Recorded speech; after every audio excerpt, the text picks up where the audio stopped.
Партиите прават нов обид да се усогласат околу законот за корупција. Партиски извори брифираат дека денови веќе има консултации меѓу ВМРО, ДПМН и СДСМ за да се утврди дали може да се прифати некој од опозицијските 40 амандмани за да се обезбеди консензус. Од Министерството за правда, кој е предлагач на законот, велат дека нема да прифатат ништо што ќе значи ослабување на позицијата на антикорупцијската комисија, но отворени се за разговор околу другите забелешки, пошто предлог законот ќе биде испратен во собрание со европско знаменце за да се забрза процедурата.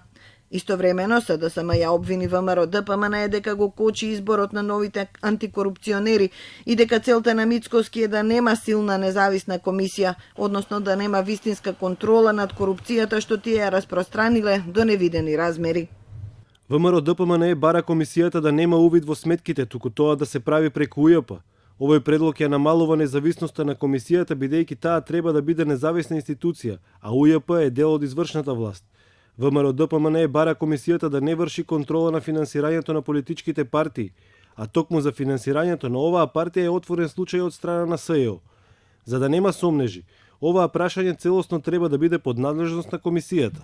Имаме аргументи во согласно со препораките на Греко, изјави вчера лидерот на опозицијата Христијан Мицкоски. Неговата партија нема намера да го поддржи антикорупцијскиот закон доколку не претрпи измени, заради сомневањата дека се подготвува, како што рече, нов чадор што подоцна би служел за притисок врз политичките неистомисленици.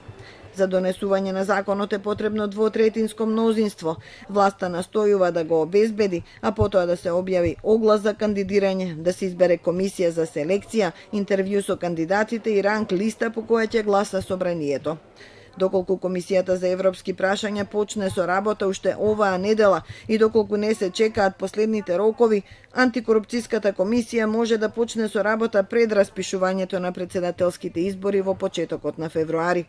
Има и негативно сценарио. Избори без антикорупцијски филтер.